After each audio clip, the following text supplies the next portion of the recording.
Okay, dear students and viewers, first of all, the most welcome to our Dhruva webinar. Now you may be a bit curious what is the meaning of the Dhruva webinar. It appears to be slightly misleading. My students, Dhruva, you might have heard about pole star. Earlier the navigators were just moving their boat. They were not having at that time astrolabe or you can say the compass. मतलब पहले क्या होता था कि जब बढ़ते थे हमारे नाविक जो समुद्र में जाते थे तो उनके पास कंपास या दूसरा सूचक यंत्र नहीं होता था, तो ध्रुव स्टार को देखकर और फिर वो अपने बोट के डायरेक्शन को पकड़ते थे। तो मैं स्टूडेंट्स आज जो हमारा ये लेक्चर है या हमारी पूरी टीम का लेक्चर होगा, जो 7 डेज का प्रोग्राम होगा, वह आपके लिए आई ओपनर का काम करेगा, वही ध्रुव तारा का काम करेगा, जिससे आपको डायरेक्शन मिलेगा। ये हमारा बेसिक कॉन्सेप्ट है, इसीलिए हमने इसका नाम ध्रुवा वेबिनार रखा है। अब हम आते हैं, देखिए आज तो वैसे हमें बहुत सारी चीजें आपको बतानी है, लेकिन सबसे पहले हम टारगेट करते हैं 2025 के स्टूडेंट्स को ध्यान में रखकर उनको मैं थोड़ा क्लू बताता हूं, बल्कि आप कहें तो मैं अपना टीचिंग सीक्रेट बताता हूं। अब वो सीक्रेट क्या है कि आपने कोई ऐसा नहीं कि अभी प्रीलिम्स आई है तो आज के prelims, I am just recalling कि 93 से और 2011 तक प्रीलिम्स के एग्जामिनेशन में जब ऑप्शनल भी हुआ करता था तो हम बल्क में बच्चों को क्वालिफाई करवाते थे। और 2011 में आप चेंज हो गए, आप तो जानते ही हो, प्रीलिम्स में तो अब सी सेट आ गया, तो अभी जो जनरल स्टडीज आ गया है उसको भी हम उसी प्रिंसिपल पर लेकर चल रहे हैं। अब हम आपको बताना चाहेंगे कि हम किस तरह से उसको आगे लेकर बढ़ने वाले हैं। जैसे हम क्या करते हैं, अब चलिए मैं हिस्ट्री का ही एग्जाम्पल देता हूं, 2025 वाले जरा गौर से सुनेंगे और आप अपने ढंग से भी प्रैक्टिस करिए इसको। अगर कर सकते हो तो करिए, नहीं तो हम तो आपकी सेवा के लिए उपस्थित हैं ही।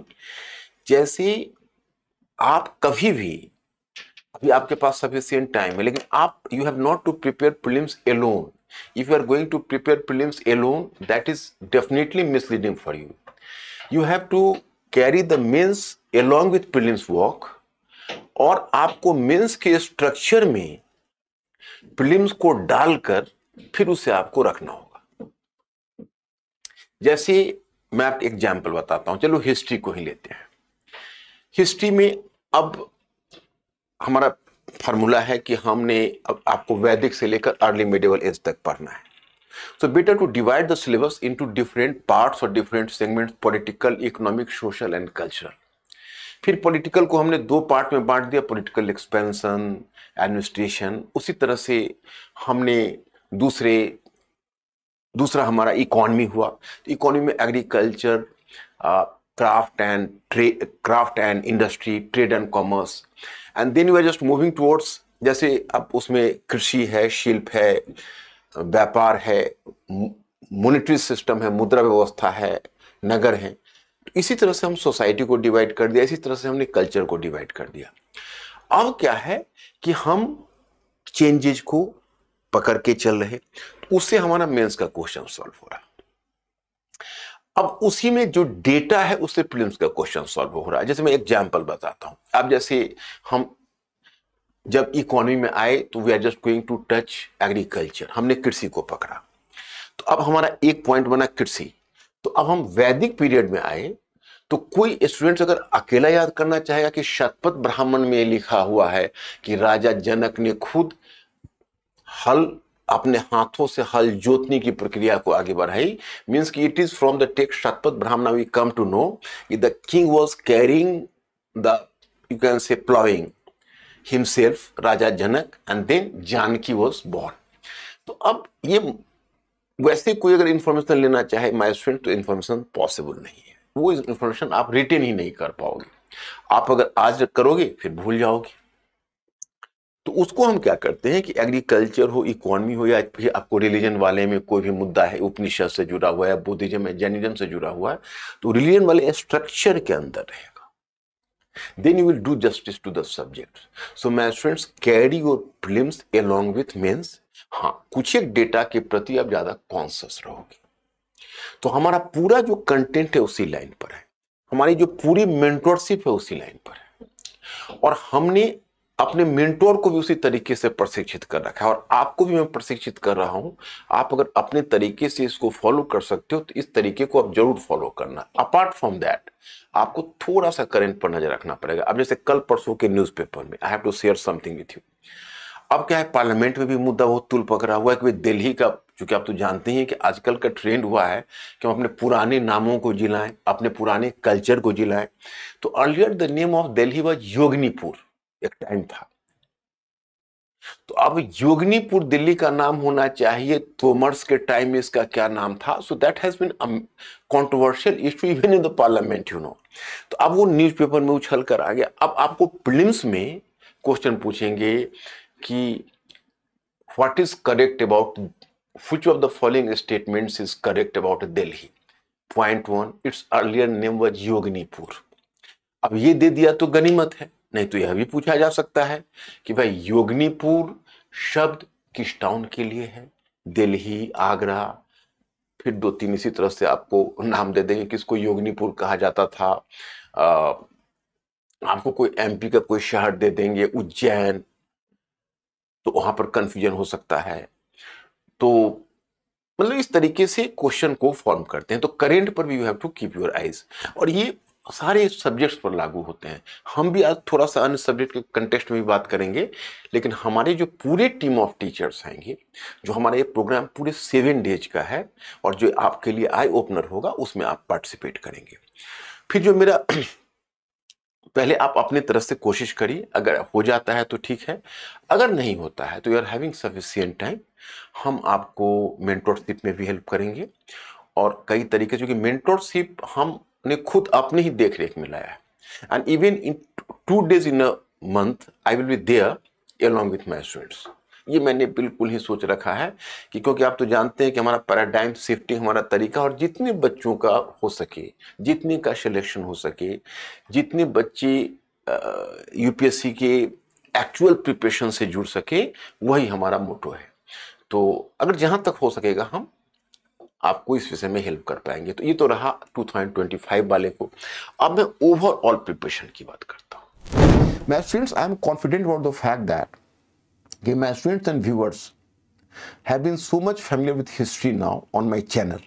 So history is not a new thing. You already know the fact that I have started various sorts of program on my channel. For example, present and past communication series, critical opinion series, and I will continue with the series. मैं उस series को discontinue नहीं करने जा रहा, आप विश्वास रखें। Apart from that, I am just delivering so many reels also. And even the reels are not the joke.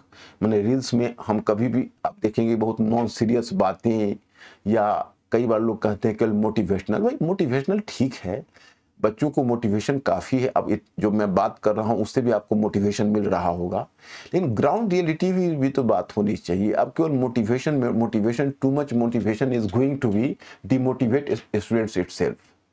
तो अब सवाल ये है कि भाई मोटिवेशन भी एक सीमा के बाद जाकर वो बड़ा उबाऊ और बहुत ही टॉर्मेंटिंग हो जाता है। क्योंकि एक कहावत है कि महाभारत का एक कैरेक्टर है, संभवतः ये भीष्म ने एक स्टेटमेंट दिया था कि कौन सखे आत्मबल से जूझकर जीत सकता देह का संग्राम है। तो देखिए आत्मबल बहुत जरूरी है, क्योंकि आत्मबल के बिना हम सस्टेन नहीं कर सकते, दिस इज रियलिटी। लेकिन यह भी रियलिटी है कि फिजिकल प्रिपरेशन के बिना भी हम आत्मबल से नहीं जीत सकते। तो दोनों का मेल होना चाहिए। तो हमने मोटिवेशन का काम दूसरों पर छोड़ रखा है और हम ग्राउंड रियलिटी पर काम करना चाहते हैं कि भाई स्टूडेंट्स के बीच रहकर और उनमें कैसे बेटरमेंट किया जाए, कैसे उनको थिंकिंग क्रिएचर बनाया जाए, इस पर मेरी पूरी एनर्जी होती है। इसलिए रील भी मैं बना पाता हूं तो प्राय मोटिवेशनल मुझे थोड़ा आर्टिफिशियल लगता है, मुझे लगता है वो केवल रिझाने वाली बात होगी, इसलिए मैं उसमें भी कुछ ग्राउंड रियलिटी और फैक्ट्स या इंफॉर्मेशन की चर्चा करता हूँ। इसलिए मैं समझता हूँ कि मेरी हिस्ट्री के मेथड को आप सभी लोग जान रहे होंगे, और उसको अगर मैं चर्चा भी करूंगा आपको कोई नई चीज नहीं लगेगी। देखिए पहली चीज क्या है मैं आपको बताता हूं कि बात आती है सिलेबस की। ये that is not visible for you, तो आप अपने सिलेबस में भी वर्क में देख सकते हो। तो इसमें आपको जो चीजें दिखेंगी, तो इंडियन, अब इतना ही हिस्ट्री का सिलेबस है। एंड इट अपीयर्स दैट कि whenever you are going to sincerely follow the syllabus या सिलेबस ऑफ इंडियन सोसाइटी, तो आपके लिए एक तरह से मिसलीडिंग हो जाता है। मिसलीडिंग इसलिए होता है क्योंकि सिलेबस से रेंज ऑफ क्वेश्चंस कुछ भी पता नहीं चल पाता है। For that you are suppose to go through the question bank first. आप अगर क्वेश्चन बैंक में जाते हो, फिर आपको तब जाके रेंज ऑफ क्वेश्चंस आपको पता चलता है। So let us brief about the syllabus first. Indian culture will cover the salient aspect of art forms, literature and architecture from ancient to modern times। मतलब कि जो भारतीय संस्कृति है उसमें जो कला, साहित्य और स्थापत्य का एंशिएंट से मॉडर्न टाइम तक जो मेन फीचर्स है उसको कवर किया जाएगा। अब देखिए एक लाइन में उन्होंने पूरे कल्चर को निपटा दिया, लेकिन हमें कल्चर को निपटाने में 1 महीने से ऊपर लग जाते हैं, मतलब 30 क्लासेस प्लस में लगते हैं, क्योंकि उसमें हमको प्रीलिम्स का एरिया भी कवर करना पड़ता है, मेंस का एरिया भी कवर करना पड़ता है। तो उन्होंने तो एक सेंटेंस में निपटा दिया, लेकिन हमारे लिए उन्होंने बहुत बड़ा हेडेक दे दिया। जब तक हम रेंज ऑफ क्वेश्चंस नहीं देखेंगे तब तक मुझे पता ही नहीं चलेगा कि वो कहां से क्वेश्चन पूछने वाले हैं। Then modern Indian history from about the middle of 18th century until the present, significant events, personality issues। तो जब 2013 में क्वेश्चन आया था तो मॉडर्न हिस्ट्री में जब उन्होंने पूछा था, जब इस तरह का जब उन्होंने लिखा था तो बड़ा मुझे मिसलीडिंग लगा था कि यार ये तो बहुत अच्छी बात कर रहे हैं, 18th सेंचुरी के मिडल से प्रेजेंट टाइम, तो इसका मतलब क्या है कि वो करंट अफेयर्स भी कवर करने वाले हैं उसमें। तो तब तक तो क्वेश्चन पेपर आया नहीं था, so I was just waiting for the question paper. But the first year I just try to cover up to normally 2000, मैंने 2000 तक कवर कर लिया था, क्योंकि मुझे लगा कि पता नहीं प्रेजेंट एरा लिख रहे हैं तो प्रेजेंट में 2012 और 11 तक तो नहीं आएंगे, लेकिन 2000 तक आ सकते हैं। और बिपिन चंद्रा ने एक बुक भी लिखी थी, India after independence, so he has covered up to 2000। तो मैंने भी वही अनुमान किया कि 2000 तक हमें कवर करना चाहिए। But later whenever I have gone through so many questions, so I came to the realization that no, they are not going to cover up to 2000, but rather you can say कि they are going to stay up to 1960s, maximum 1970s, not more than that। तो अब वहीं तक मैं भी students को रोक देता हूँ, लेकिन हाँ मैं स्टूडेंट्स को जरूर कहता हूँ कि अब यहाँ कॉन्टेम्पररी हिस्ट्री का फायदा आप इंडियन सोसाइटी में भी उठाइए और उसका फायदा आप उठाइए। You have to be benefited even in the other parts of general studies. जैसे मैंने एक कॉन्टेम्पररी में एक मटेरियल बना रखा है जिसको मैं और भी इलाज कर दूंगा, उसको मैंने ला दिया है 2013 तक, मतलब up to Manmohan Singh era. Modi ji का एरा अभी तक कवर नहीं किया, अब मोदी जी का एरा कवर कर लूंगा, क्योंकि 3 टेन्योर हो गए, काफी बातें आगे बढ़ गई, तो वह एकदम करंट पर आ जाएगा। लेकिन वो शुरू होगा हिस्ट्री से, और हिस्ट्री से कॉन्टेम्पररी हिस्ट्री, और कंटेम्पररी से करंट पर आ जाए। तो यही ब्यूटी भी, यही ब्यूटी भी है पढ़ने का। सोशल साइंस की ब्यूटी क्या है? कनेक्टिविटी। अगर हमको पास्ट से लेके प्रेजेंट तक की समझ हो जाए तो ये तो सोने में सुहागा है। That is so is the better. तो ये चीज हमें है। तो उसी तरह देखिए फ्रीडम मूवमेंट में actually they have earmarked certain topics in freedom movement.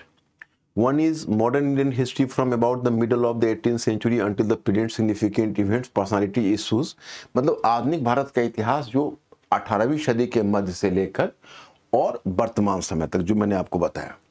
Then the freedom struggle, its various stages, important contributions from different parts of the country। अब इसको एक अलग टॉपिक बनाया है जिसमें कि फ्रीडम स्ट्रगल, स्वतंत्रता संग्राम, जिसमें अलग अलग रीजन्स और पर्सनालिटीज के कॉन्ट्रीब्यूशंस की बात की है, तो इसका भी एक एरिया है।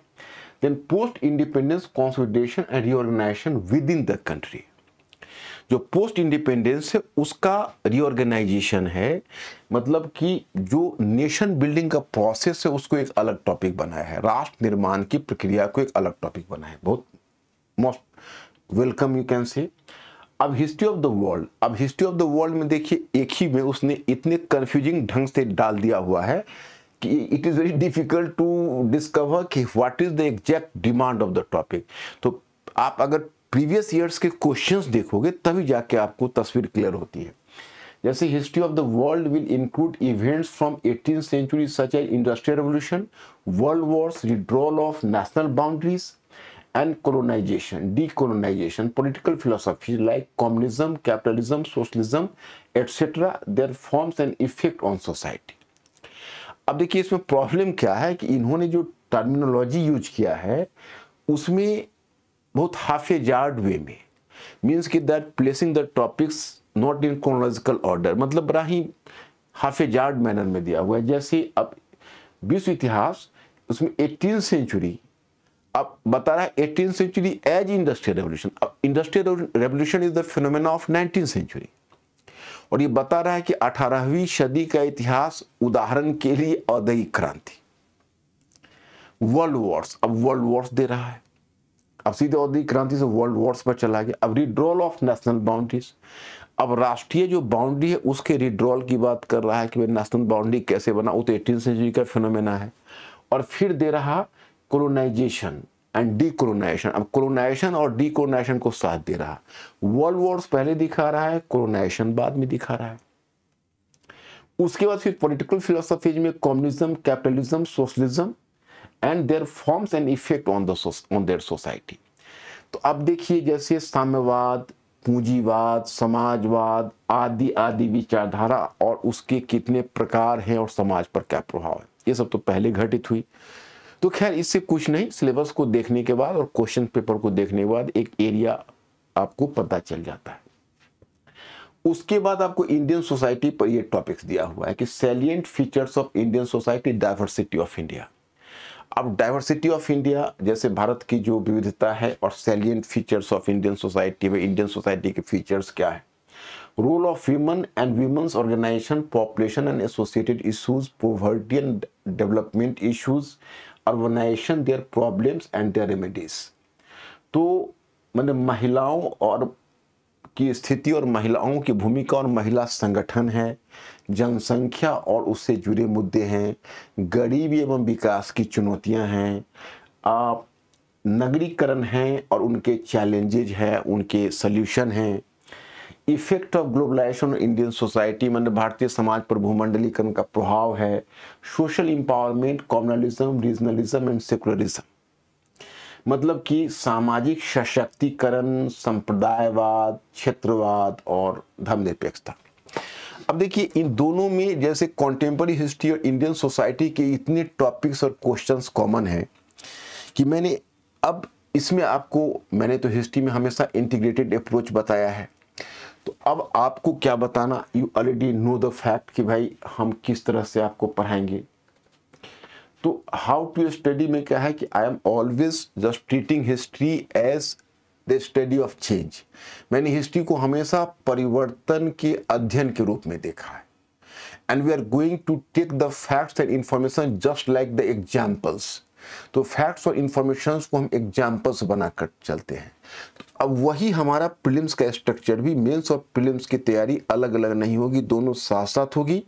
और मेंस के स्ट्रक्चर में प्रीलिम्स के टॉपिक्स को, जो प्रीलिम्स के जो इश्यूज या इंफॉर्मेशंस है उसके बीच में डालकर तब आप पढ़ोगे, तभी जाकर आपको कॉन्फिडेंस भी आता है, मेंस से प्रीलिम्स को फायदा होता है और प्रीलिम्स से मेंस को फायदा होता है।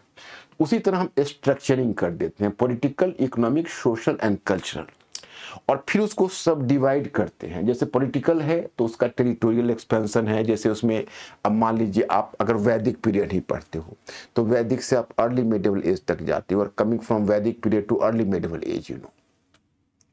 या फिर आप सल्तनत और मुगल पीरियड पढ़ते हो। तो मेरा अपना मानना है, मैंने इस बात का जो स्टडी किया है वो स्टडी हमने इसी आधार पर किया कि भाई चीजें तो वैसे याद रहेंगी नहीं, तो क्यों ना हम चेंजेज के मार्फत समझें। If you have to understand through the changes, तो फिर हम चेंजेज को कैसे डिवाइड करें। तो हमने कहा कि भाई ऐसा करते हैं, उसको हम डिफरेंट सेगमेंट्स में बांट लेते हैं। तो हमने उसको पॉलिटिकल, इकोनॉमिक, सोशल, कल्चरल। अब पॉलिटिकल में भी दो पार्ट कर दिया, एक कर दिया पॉलिटिकल और territorial expansion, you can say it includes the state, empire, dynasty and king, मतलब राज्य, साम्राज्य, वंश एंड शासक। तो अब मान लीजिए आप अगर वैदिक से ही शुरू करो, तो वैदिक से अब जैसे पहले आपने एक मैप सामने रखा, ऋग वैदिक आर्यंस का एक्सपेंशन देखा, फिर लेटर वैदिक आर्यंस का एक्सपेंशन देखा, फिर आपने 16 महाजनपद का कंडीशन देखा, वहाँ से हिस्ट्री क्लियर ज़्यादा होना शुरू होता है। फिर आपने मगधन एम्पायर का राइज देखा। तो मगधन एम्पायर में जो किंग्स हैं, वो किंग्स किस डायनेस्टीज के बाद कौन सी डायनेस्टी आई और किस किंग का क्या कंट्रीब्यूशन है। फिर आप मगधन से मौर्यन पर आए, तो आप मौर्यन किंग्स का कंट्रीब्यूशन देखते हुए और मौर्यन एम्पायर का एक्सपेंशन देखते चले गए। फिर पोस्ट मौर्य आए, फिर गुप्ता आए, फिर पोस्ट गुप्ता आए, और मैप आपके सामने मैप वर्क आपका साथ साथ चल रहा। तो आप जब अर्ली मिडिवल राजपूत पीरियड पर आओगे तब तक आपकी कनेक्टिविटी वैदिक से लेकर बनेगी। लेकिन हाँ, अब मैं ये क्या कहता हूँ कि अगर स्टूडेंट्स बोलते हैं कि भूल जाते हैं, तो हम कहते हैं कि देखिए, आपको हार्डवेयर को मजबूत बनाना पड़ेगा। आप कहेंगे भाई ये हार्डवेयर का क्या चक्कर है? तो देखिए, अब सॉफ्टवेयर डलेगा, तो सॉफ्टवेयर जब तक हार्डवेयर नहीं रहेगा तो सॉफ्टवेयर बोलेगा कैसे? तो हार्डवेयर बढ़ाने का तरीका क्या है? That is called intellectual fermentation, बौद्धिक जुगाली। बौद्धिक जुगाली वैसे भी हार्डवेयर को बढ़ा देता है। अब जैसे देखिए, उसमें क्या करना है मैं आपको बताता हूं। अब जब बौद्धिक जुगाली आप कर लेते हो, then you will be in a position to do the question writing. जैसे मैं एक एग्जांपल आपको बताता हूं।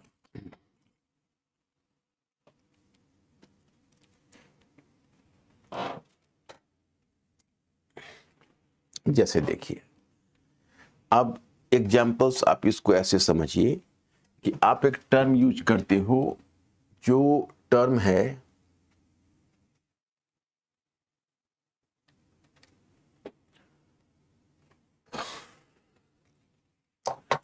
एक टर्म आप यूज करते हो बाइट, दूसरा च्यू और तीसरा digest. You are using the term bite, chew and digest. So here I am just going to write it. हम इसको लिखते हैं। जैसे बाइट का मतलब हुआ जो कोई चीज हुई, ओके। तो अब उस चीज को आप मतलब कट करते हो, मतलब कट करते हो का मतलब हुआ कि you are just biting something. bite. After bite, you can use the term chew. जैसे अगर चीजों को आपने बाइट किया, पहले काटा, काटने के बाद च्यू किया मतलब चबाया, और च्यू के बाद तब होता है डाइजेस्ट। तो क्या होता है कि स्टूडेंट्स पर आप बाइट्स कर लेते हो, और बाइट्स करने के बाद च्यू तो करते नहीं, और च्यू के बाद जिसको हम बौद्धिक जुगाली इंटेलेक्चुअल फर्मेंटेशन कहते हैं, उसको चबाना कहते हैं। तो मतलब क्या हुआ कि हम अगर वैदिक काल में पॉलिटिकल हिस्ट्री पढ़ा,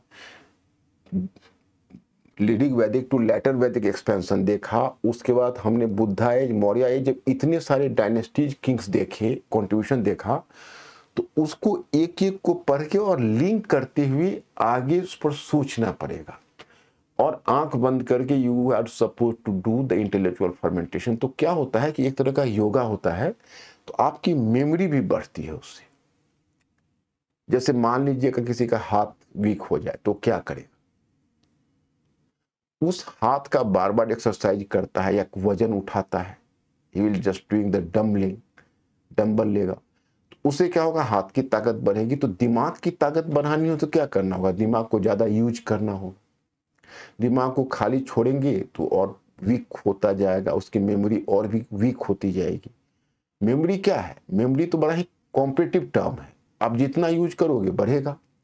तो आप इस तरह से जब बाइट के बाद च्यू करते हो और डाइजेस्ट कर लेते हो, उसके बाद अगर आपके पास एक लैंग्वेज होता है, लैंग्वेज, इंडिपेंडेंट लैंग्वेज, तो यू कैन, ये डाइजेस्ट के बाद और लैंग्वेज आपके पास अच्छा है तो कोई भी क्वेश्चन आपका आएगा, आप उसकी राइटिंग कर लोगे, what ever may be the type of question. जैसे मैं आपको उदाहरण बताता हूं, यूपीएससी कभी भी क्वेश्चन को सीधा नहीं पूछता।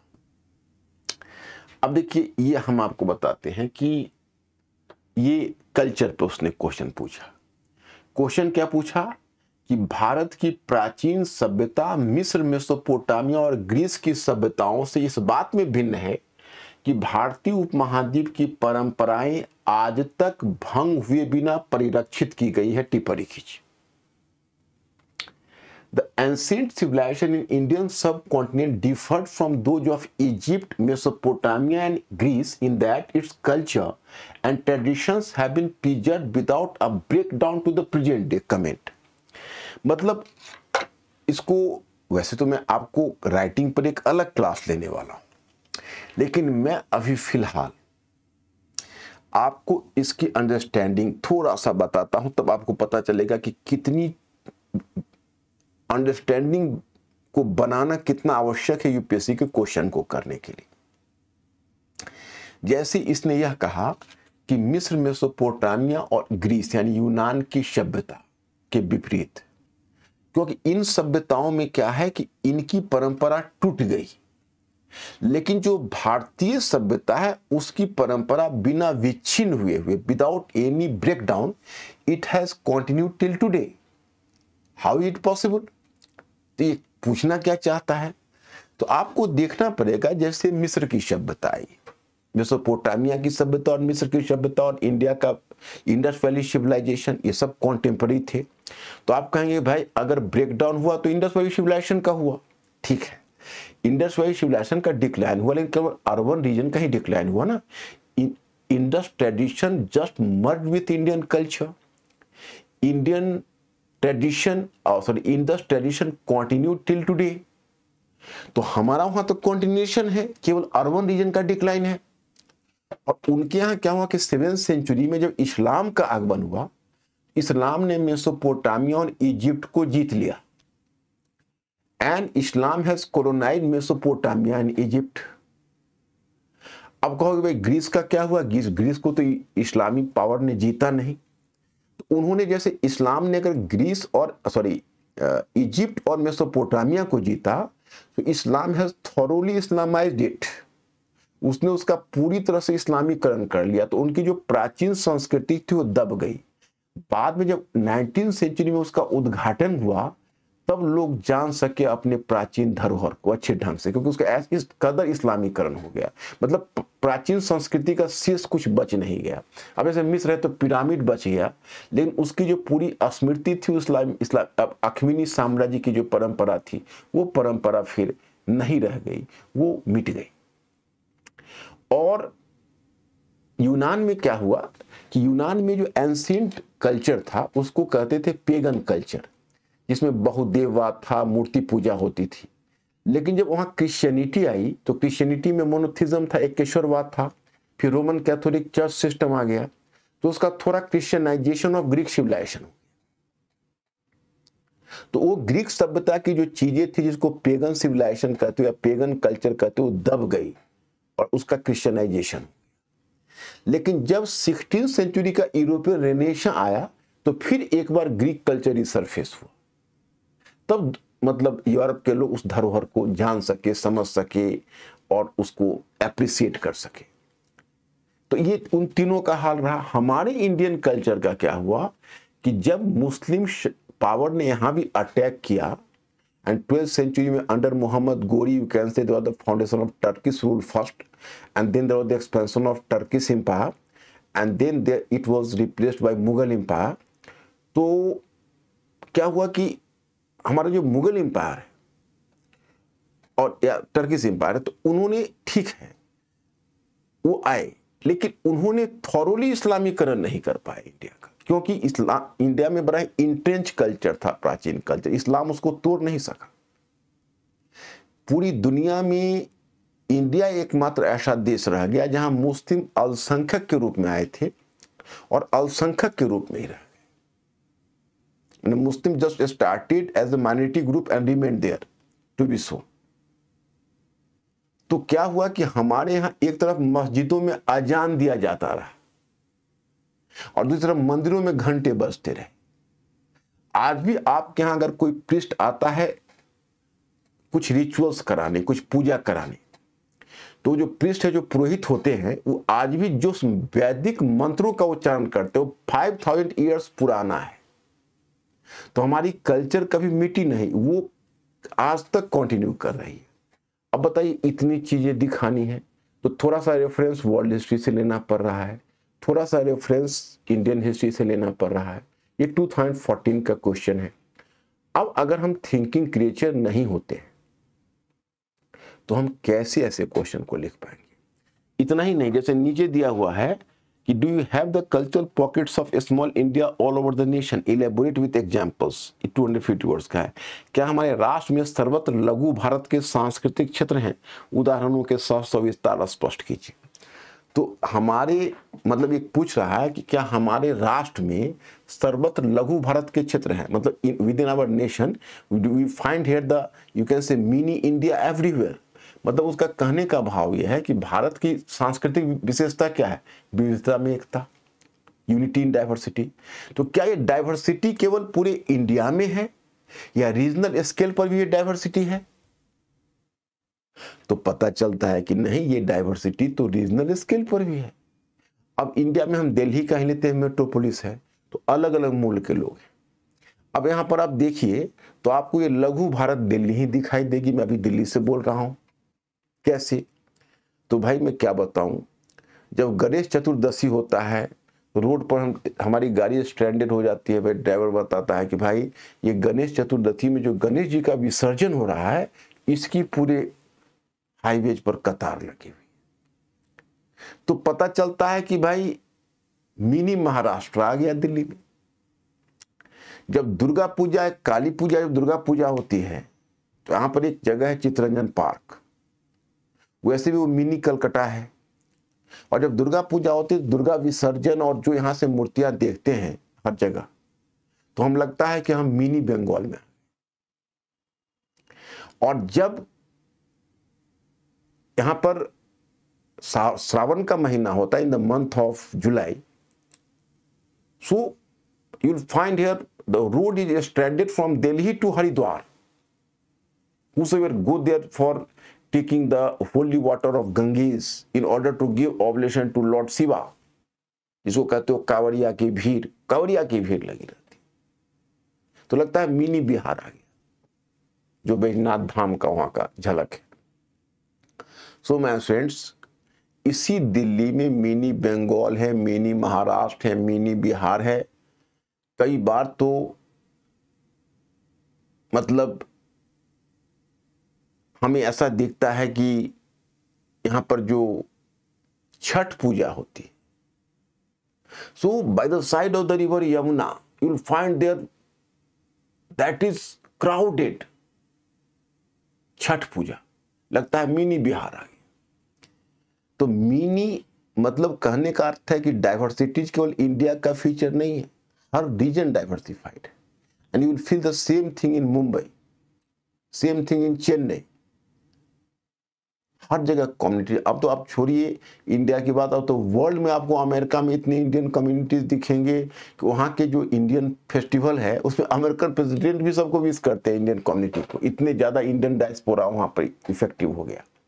कनाडा में भी दुर्भाग्य चल रहा है, कनाडा में भी अच्छी भीड़ थी इंडियंस की। So this is the case. तो खैर चलिए, तो मैं आपको बता रहा हूँ कि ये सब चीज़ें क्वेश्चन केवल कोई अगर चाहेगा बुकिश नॉलेज या किताबी ज्ञान से, तो उसको थोड़ी सी अपनी अंडरस्टैंडिंग डेवलप करनी होगी, उसको थोड़ा सा थिंकिंग क्रिएचर बनना पड़ेगा। और दे नीड द कीन माइंड एंड एक मतलब क्या कहते हैं कि एकदम कीन माइंड चाहिए और इनक्विजिटिव माइंड, यू कैन से।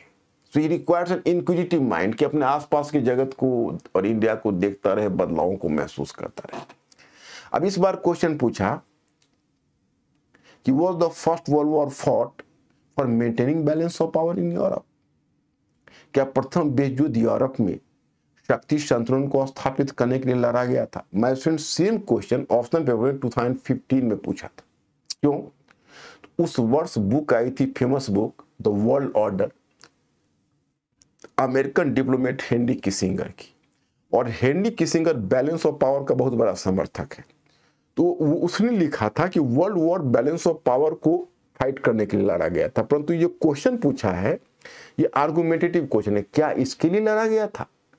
तो वहां पर स्टैंड लेना पड़ेगा कि बैलेंस ऑफ पावर को मेंटेन करने के लिए लड़ा गया था। That was the one factor, balance of power between Germany and Britain,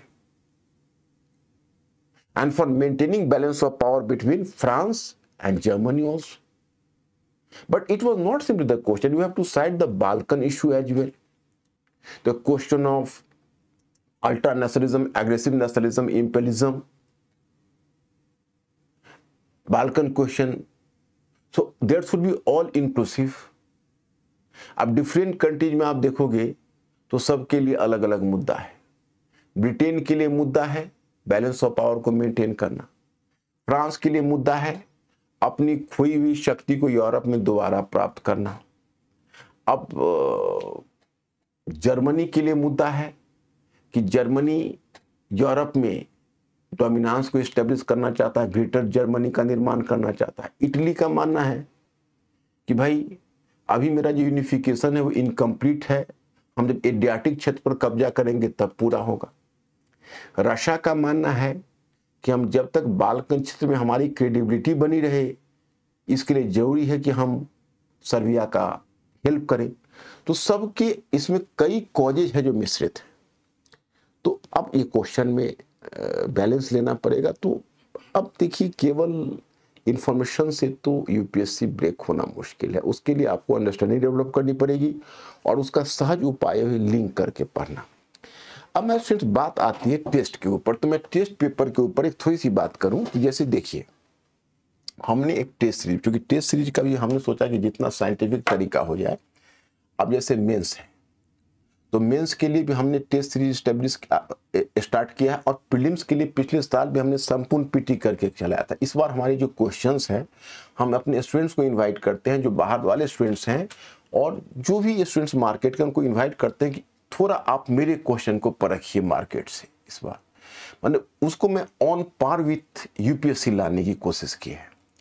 और सबसे बड़ी बात है कि नॉर्मली क्या होता है कि अगर मान लीजिए कोई टेस्ट होता है तो जो मेंटोर्स होते हैं या जो हेल्पर्स होते हैं वो टेस्ट होने के बाद तब वो गलतियां बताते हैं। हमने उसमें एक और भी तरीका, इनोवेटिव तरीका खोजा है कि पहले स्टूडेंट्स को 1 वीक पहले उनके साथ एक मीटिंग करके कंटेंट के बारे में कि भाई हम क्या आपको किस कंटेंट पर तैयार रहना चाहिए और प्लस कि आप प्रीलिम्स या मेंस के क्वेश्चंस को करते हुए किन किन बातों पर केयरफुल रहना अच्छे परफॉर्मेंस के लिए।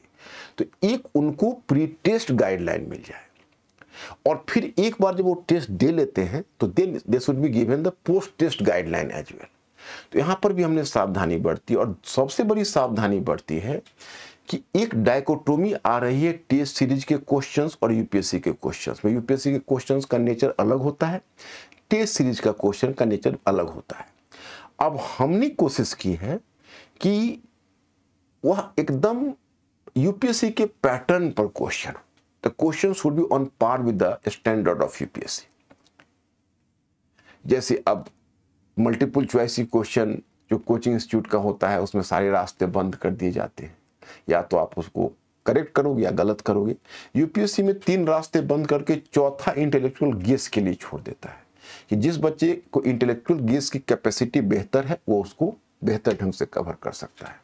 तो हमने वही तरीका अपनाया और आपको इनवाइट करते हैं कि भाई हाथ कगन को आरसी का better to make assessment yourself. हमारा अभी पहला टेस्ट हुआ है तो मेरा पहला इस बार के टेस्ट सीरीज का, तो उसमें पहला क्वेश्चन मार्केट में अवेलेबल है और जैसे जैसे टेस्ट होता जाएगा आप पता करके उस क्वेश्चंस के टच में जरूर आ जाइए, आपको खुद उसको you will find the difference in the question. तो मैं स्टूडेंट्स मैं आपसे फिर रिक्वेस्ट करूंगा कि यह जो ध्रुव वेबिनार है, क्यों ध्रुव शब्द है उसका भी मैंने बताया कि पोल स्टार और वी हैव टू मतलब एक नेविगेटर की भूमिका हम निभाना चाहते हैं आपके इस कैरियर में। तो ये इसके साथ आप जस्टिस तभी कर पाओगे जब हमारे टीम के सारे मेंबर्स को चुनोगे, क्योंकि वैसे ही बच्चों की एक क्वेरीज होती है। हाँ मैं आपको बताऊं कि मेरे प्रोग्राम को जरा एक बार देख लीजिए, बस एक नज़र डालिए, मैं आधी मिनट में मैं फिर रिटर्न होता हूं। आप एक बार मेरे प्रोग्राम को देखिए। जहां कन्वेंशनल टेस्ट सीरीज टेस्ट से पहले टेस्ट शेड्यूल और टेस्ट के बाद टेस्ट डिस्कशन, मॉडल कंटेंट और फीडबैक देने तक सीमित रहती है, वहीं इनकी प्रॉब्लम को क्योर करने की पोस्टमार्टम अप्रोच हमेशा टेस्ट देने के बाद आती है। कन्वेंशनल टेस्ट सीरीज की इन्हीं खामियों से अलग हटकर आपकी यूपीएससी प्रिपरेशन जर्नी को सही डायरेक्शन देने के लिए द स्टडी आईएएस आपके लिए लाया है map, that is mains assessment programme. इस strategically design test series programme को 3 फेजेस में बांटा गया है।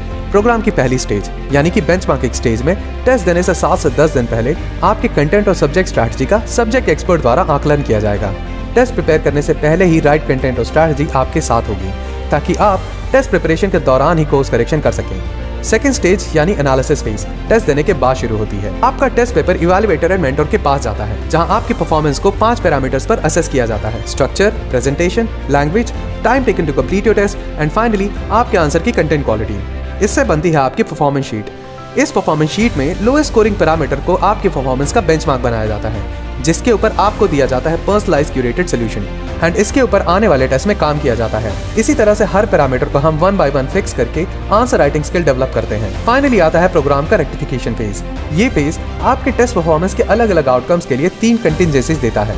अगर परफॉर्मेंस ऑप्टिमल रही तो नेक्स्ट टेस्ट के लिए गाइडेंस, फिर अगला टेस्ट। अगर परफॉर्मेंस सब ऑप्टिमल रही तो अगले टेस्ट से पहले एक और रीटेस्ट, या फिर सिग्निफिकेंट इंप्रूवमेंट के लिए expert consultation before your next test. इस प्रोग्राम में मनिक आंसर मेंस आंसर राइटिंग के लिए how to read, write and write precisely के ऊपर सेशन लेंगे so that you can understand the art and science of answer writing. ये scientifically design programme आपके मेंस प्रिपरेशन को सिंप्लीफाई करते हुए प्रिपरेशन के लूप होल को डिमिनिश करेगा। मैप की इसी यूनिक पैरागॉजी को फॉलो करते हुए हमने डिजाइन किया है Ekagra prelims assessment test series programme, जिसमें benchmark analysis and rectification phases के थ्रू आपका प्रीलिम्स प्रिपरेशन हम करेंगे सिंप्लीफाई। इसी आधार पर द स्टडी आईएएस आपके लिए लाया है उम्दा यूपीएससी मेंटरशिप प्रोग्राम।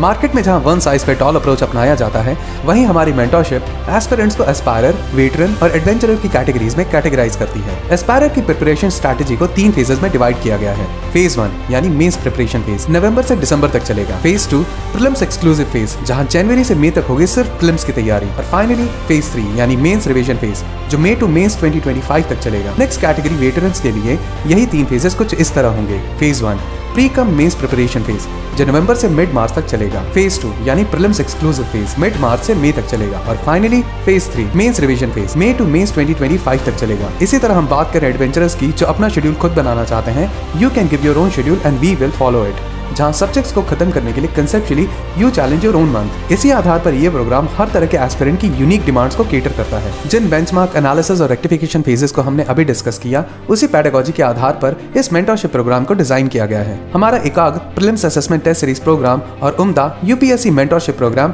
10 नवंबर और मेंस असेसमेंट प्रोग्राम 12 नवंबर से शुरू हो रहा है। प्रोग्राम की अधिक जानकारी के लिए कॉल करें 7002070025। चलिए, आपने प्रोग्राम को देख लिया होगा। अब हम आपको बताना चाहते हैं कि देखिए, आप हमारे पूरे टीम मेंबर से सुने, प्राय आपकी क्वेरीज होती है, मैंने जस्ट मुझे कि सर टीम के बाकी टीचर्स कैसे हैं, तो एक बार आप खुद परखिए। मैं और मेरी पूरी टीम 7 डेज तक आपके साथ काम करेगी, क्योंकि बहुत कुछ आपसे डिस्कस करना है, बहुत कुछ समझना है, बहुत कुछ समझाना है। ये पूरे प्रिपरेशन के बारे में, क्योंकि मैं स्टूडेंट्स, आप जानते हो कि आपने सुन रखा है, मैं मणिकांत सिंह पिछले 32 ईयर्स से स्टूडेंट्स के बीच रहा हूं और पिछले 3 जनरेशन के स्टूडेंट्स को देखा है। जो हमारी जो प्रेजेंट पीढ़ी का जो स्टूडेंट्स है, it is the product of information technology and you can से न्यू लिबरल इकोनॉमिक कंडीशन। अब इस जनरेशन ऑफ जो हमारे ऑडियंस हैं, जो हमारे स्टूडेंट्स हैं, उनके सामने एक दूसरा चैलेंज ये है कि ऑब्जेक्टिव भी है, they are very hard working, बहुत मेहनती भी हैं, and they are also having an inquisitive mind and they are having too much curiosity, what to read, how to read and what not to read also. लेकिन ये जो information technology का जमाना है, वो क्या कर रहा है कि आइडियाज को और इंफॉर्मेशंस का ओवरफ्लो करता है, और इतने सारे सोर्सेस हैं पढ़ने की, इतने सारे नॉलेज के सोर्स हैं कि प्राय स्टूडेंट्स को लगता है मैं यह भी पढूं, वह भी पढूं, यह भी जानूं, वह भी जानूं। You have to make a contact with this channel, that channel particularly, and you can say most of the students have been habituated to the YouTube lecture or such things like you can say news report etc. और जो reading habit है वो थोड़ी कम हो गई। तो अब हुआ क्या है कि अब दिमाग में आइडियाज का फ्लो तो आता है, लेकिन आइडियाज का फ्लो सिस्टमेटिक नहीं हो पाता है और वह फ्लो राइटिंग में भी नहीं उतर पाता है। तो ये एक बड़ा ही अलग तरह का चैलेंज पैदा कर रहा है। In order to remove this situation, in order to help the students, we have organise this webinar. हम आपसे बस यही रिक्वेस्ट करेंगे कि मेरे बाद और भी मेरी टीम के पूरे मेंबर्स आएंगे, they will just come together, मतलब यू कैन से 1 by 1, और हम जनरल स्टडीज के सारे पार्ट में एक स्पेसिफिक पॉइंट ऑफ व्यू से और एक स्पेसिफिक पर्सपेक्टिव से जो हमारी टीम की स्ट्रेटेजी होगी, उस From the viewpoint of that strategy, we are going to discuss the method of preparation along with you people. अब आप उससे जितना बेनिफिट ले सकते हो उतना बेनिफिट लेने की कोशिश करिएगा। मैं पहली बात बता दूं कि दो क्वेरीज स्टूडेंट्स का होता है। एक कि मणिकांत सर तो चलिए बहुत ही वेल वर्स्ड टीचर हैं, but what's about the team.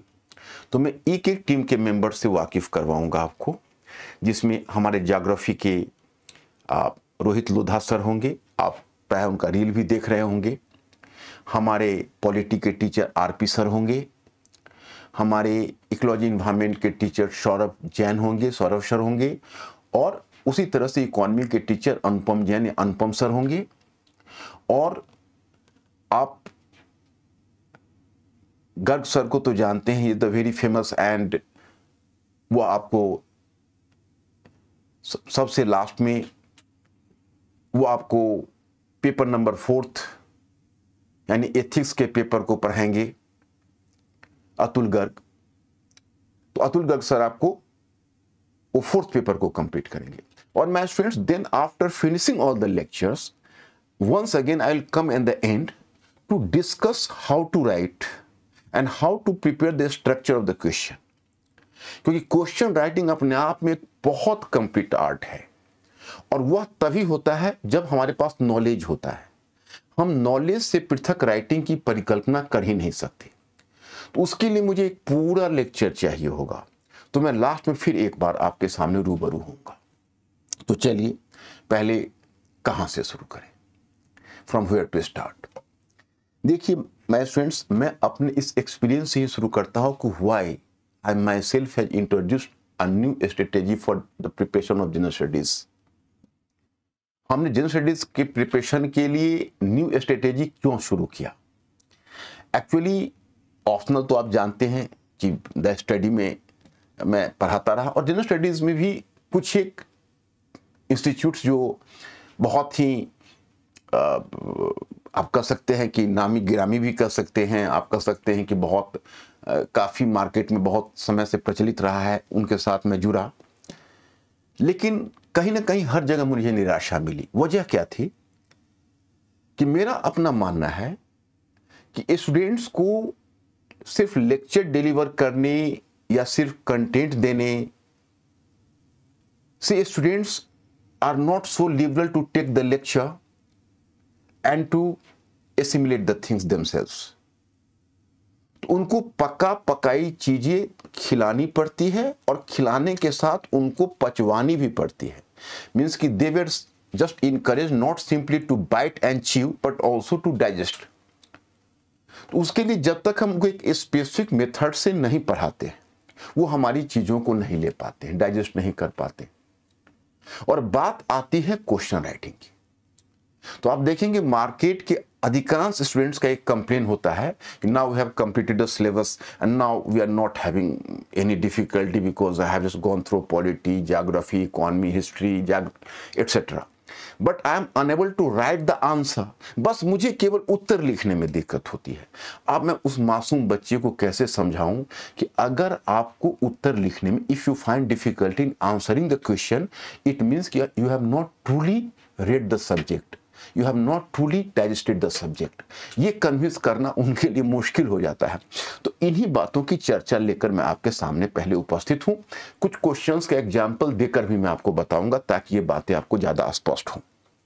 देखिए, तो मैं जब कई अन्य इंस्टीट्यूट में देखा तो वहां पर मैं हिस्ट्री लिंक करके पढ़ाता था। मैंने we are just going to link one topic to other, और पूरे एंशिएंट हो, मिडिवल हो, मॉडर्न हो, वर्ल्ड हो, स्टूडेंट्स की अच्छी खासी भीड़ मुझे जानती होगी एंड वो इस बात को समझती होंगी कि हम उन्हें लिंक करके, माने we have just started to teach the topic through linking one topic to other. क्योंकि देखिए सिलेबस जो यूपीएससी में मेंशन किया हुआ है वो पेपर वाइज तो दिया हुआ है, ठीक है।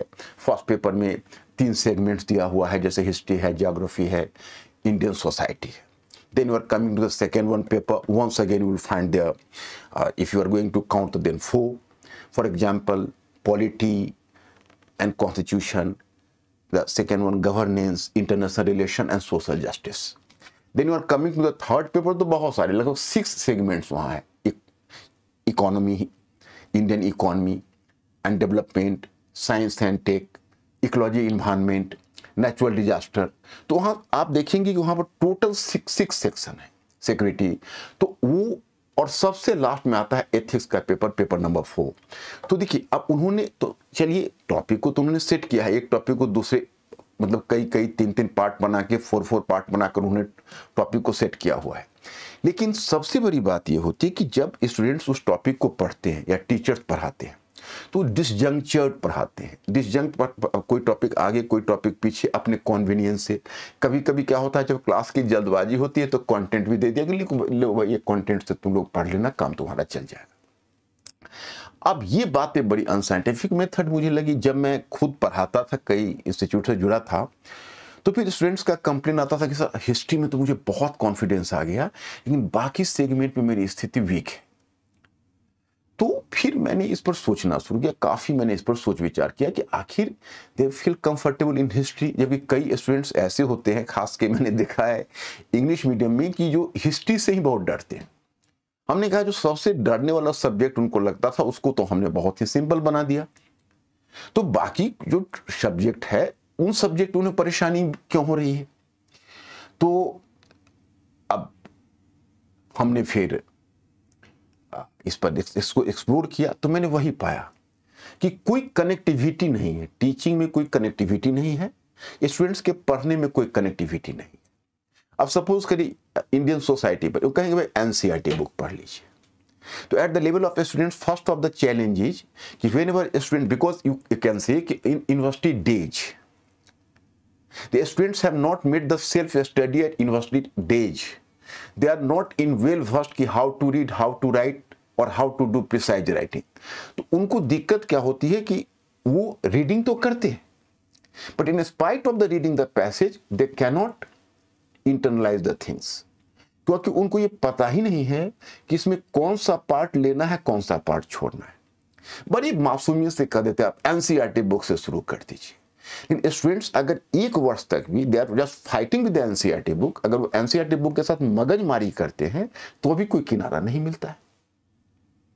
तो भाई, तो मुझे ये सब बातें बहुत खलने लगी। मैंने कहा कि मैंने हिस्ट्री ऑप्शनल को भी इतना कंफर्टेबल बना दिया, हिस्ट्री जनरल स्टडीज को भी बना दिया, तो जीएस की बाकी सेगमेंट को क्यों नहीं किया जा सकता। तो that's why my students I have ventured in the field. तो हमारे सामने 2 चैलेंजेस थे which I have to share with you. एक चैलेंज यह था कि जैसे हिस्ट्री में हमने कनेक्टिविटी बनाई है, the same pattern of connectivity should be developed in other subjects as well. Okay, तो अब कैसे है, जैसे अब पॉलिटी है, जैसे इकोनॉमी है, अब हमारे सारे टीम टीचर आएंगे तो आपको बताएंगे। तो क्या है कि मार्केट में इस तरह पढ़ने और पढ़ाने का चलन नहीं था। तो पहले 2 समस्याएं ये आ रही थी कि जो मार्केट के कॉमन टीचर्स वो इस रिस्पॉन्सिबिलिटी को नहीं ले सकते थे, क्योंकि कनेक्टिविटी बनाने के लिए उनको खुद भी एक इंटेलेक्चुअल फर्मेंटेशन करना होता, मतलब they are suppose to do intellectual fermentation, they have to think over the topic. लोग तो थिंक करते नहीं हैं, लोग उसको लेते हैं और उसको डिलीवर करते हैं। कोई बुक से लिया, नोट से लिया, प्राय लोग नोट्स को देखकर भी डिलीवर कर देते हैं। तो बातें सहज, अगर जो देखकर डिलीवर नहीं भी करते हैं तो वो कंटेंट इतनी बार पढ़े और डिलीवर किए होते हैं कि उनको याद हो जाता है, वो डिलीवर कर देते हैं, लेकिन उस डिलीवरी में कोई कनेक्टिविटी नहीं होती है। तो मार्केट में जब मैं टीचर से बात करनी शुरू की तो it has taken almost 8 months my students, 8 months, लगभग 8 महीने लगे मुझे टीचर्स को तलाशने में। और हमने कहा कि देखिए भाई ये तो प्रोग्राम स्पेसिफिक है, इसमें हमारा एजेंडा 2 है। द फर्स्ट एजेंडा इज कि whenever we are going to start the topic, link one topic to other. जैसे अगर ज्योग्राफी ही है तो हम देखते हैं कि भाई फिजिकल ज्योग्राफी केवल अकेला फिजिकल ज्योग्राफी पढ़ा जाता है और इंडियन ज्योग्राफी पढ़ा जाता है, लेकिन उसका ही फिजिकल पार्ट पढ़ा जाता है, उसका एक ह्यूमन पार्ट है, बड़ा इंटरेस्टिंग पार्ट है वो, जैसे माइग्रेशन है, बाकी चीजें हैं। तो एक तो फिजिकल ज्योग्राफी से भी इन्वायरमेंटल प्रॉब्लम इमर्ज करता है और ह्यूमन ज्योग्राफी से भी इन्वायरमेंटल प्रॉब्लम इमर्ज करता है, क्योंकि over exploitation of resources, you know. तो अब in that case why should we not move from the physical to human geography and then to environmental geography. तो हम अगर तीनों को लिंक करके पढ़ें तो धीरे धीरे हमें सोचने की प्रवृत्ति होगी, और सोचने की प्रवृत्ति होगी तो हम न्यूज़पेपर के आर्टिकल से हम उसको इंटरैक्ट करेंगे, और इंटरैक्ट करके धीरे धीरे अपने नॉलेज को एसिमुलेट करेंगे, मतलब नए आइडियाज को एसिमुलेट करेंगे। क्योंकि दिक्कत क्या होती है, जब न्यूज़पेपर एडिटोरियल्स में स्टूडेंट्स पढ़ते हैं तो डेटा स्पेसिफिक निगाह चली जाती है, और डेटा है वो बड़ी बेवफा होती है। उस डेटा को लेकर अगर आप चलते हो तो वो फिर समय पर याद नहीं आता है। अभिमन्यु के साथ में मोर्चे की तरह भूल जाते हैं कि अभिमन्यु को तो पता ही नहीं था, सॉरी, मतलब भूल जाने में कर्ण का हम एग्जाम्पल दे सकते कि ब्रह्मास्त्र भूल गया था। उसी प्रकार से जब हम एग्जामिनेशन हॉल में जाते हैं तो डेटा हमारा मिस हो जाता है, हमें बस फार फेचेड आइडियाज याद रहता है। अब अगर उस आइडियाज को हमने लिंक करके पढ़ा हुआ है तो आइडियाज के बहाने कुछ एक एग्जाम्पल्स हमको हमेशा याद रहता है।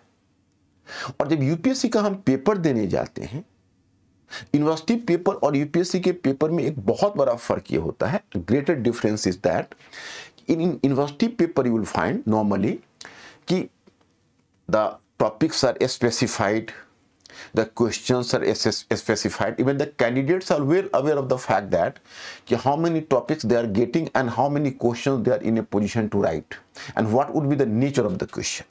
But in case of UPSC you cannot do guesswork, और आप चाहे कितना भी प्रिपेयर्ड होके जाइए, आपको 6 to 7 क्वेश्चंस, 8 क्वेश्चंस ऐसे मिलेंगे जो वैसे तो आपको सारे क्वेश्चन सोच कर ही लिखने होंगे, फॉर्मुलेट करके लिखने होंगे। अब कहेंगे आप कैसे? आप ईरान इजराइल कन्फ्लिक्ट पर भी पढ़ के जाएंगे, वेस्ट एशिया के पॉलिटिक्स पर भी पढ़ के जाएंगे, तो आप जिन जिन डायमेंशन को देखे होंगे उससे आपको 1-2 डायमेंशन अलग मिलेगा। And then suddenly in the examination hall you will realize that कि from this perspective you have not observed the things. तो आपको करना क्या होता है कि अगर आपकी अंडरस्टैंडिंग बढ़िया होती है तो आपने जो पीछे 5 या 6 जो पर्सपेक्टिव देखा है उस पर 7th और 8th पर्सपेक्टिव का जो आपको एग्जाम हॉल में पूछा है एग्जैक्टली उसका अनुमान करके फिर लिखना पड़ता है। तो कुल मिलाकर वहां अंडरस्टैंडिंग काम आती है। एग्जाम्पल्स वही याद रहता है जो हमारे अंडरस्टैंडिंग के साथ लिपटा हुआ हो। तो इसका बेस्ट मेथड है, अब जैसे अब तो हमारा डोमेन नहीं है, क्योंकि हम वैसे तुम देखिए ये पूरा प्लानिंग मेरी है और हमारे टीम ऑफ टीचर्स इसमें हमारे साथ है इस मुहिम में, लेकिन हमारे टीम ऑफ टीचर्स आपको अलग अलग कवर करवाएंगे तो उसमें और उतना मेरे पास टाइम भी नहीं है कि अभी उस एरिया में मैं घुसूँ। लेकिन हाँ, मैं आपको एक छोटा सा इसका एग्जाम्पल मैंने ज्योग्राफी में बताया, वही अब पॉलिटी में। तो पॉलिटी में अब मैंने बहुत सारे टीचर से बात की, कहाँ से शुरू करेंगे, तो हम स्टेट से शुरू करेंगे, तो हम फंडामेंटल राइट से शुरू करेंगे। सर फंडामेंटल राइट से इंटरेस्ट पैदा होता है बच्चों को। तो हमने कहा कि भाई इस तरह से बच्चों के किसी के बर्थ के बारे में पता नहीं, अचानक उसके यंग एज की ताकत को हम दिखाने लगे तो फिर other people are going to be confuse कि आखिर आफ्टर बर्न इसका कब बर्थ हुआ। हमने कहा कि ऐसा क्यों नहीं हो सकता, क्योंकि हम अगर भारत के प्रियम्बल में ही पढ़ते हैं, हम एक एग्जाम्पल देते हैं। क्योंकि देखो अब मैं हिस्ट्री हूं तो हिस्ट्री पढ़ने वाला वैसे भी इंटरडिसिप्लिनरी नेचुरली हो जाता है। जो हिस्ट्री का बंदा होगा उसको जनरल स्टडीज अच्छा होना ही होना है। तो उसमें क्या है कि जैसे अब सपोज करिए आप प्रियम्बल में पढ़ते हो लिबर्टी, इक्वलिटी, फ्रैटर्निटी वगैरह ही पढ़ते हो, तो आप अगर प्रियम्बल से भी शुरू करोगे तो कुछ अनकहा रह जाएगा, समथिंग इज अनसेड। क्योंकि आप प्रियम्बल से लिबर्टी, इक्वलिटी और फ्रैटर्निटी को अभी आप कहां समझ रहे हो, वो समझोगे तब जब आप वर्ल्ड से इंडिया पर आओगे। क्योंकि देखिए आप जिसको मॉडर्न कॉन्स्टिट्यूशनलिज्म कहते हो उसका इवोल्यूशन तो यूरोप में हुआ। अब you are finding the British constitution, American constitution, और ब्रिटिश कॉन्स्टिट्यूशन अमेरिकन कॉन्स्टिट्यूशन के बेसिक परसेप्शन में भी फर्क है। दोनों के लिए लिबर्टी का मीनिंग भी अलग अलग है, दोनों का प्रोटेक्टर ऑफ लिबर्टी भी अलग अलग है। ब्रिटेन का जहां विश्वास अपने पार्लियामेंट्री इंस्टीट्यूशन में है, ब्लाइंड फेथ करता है।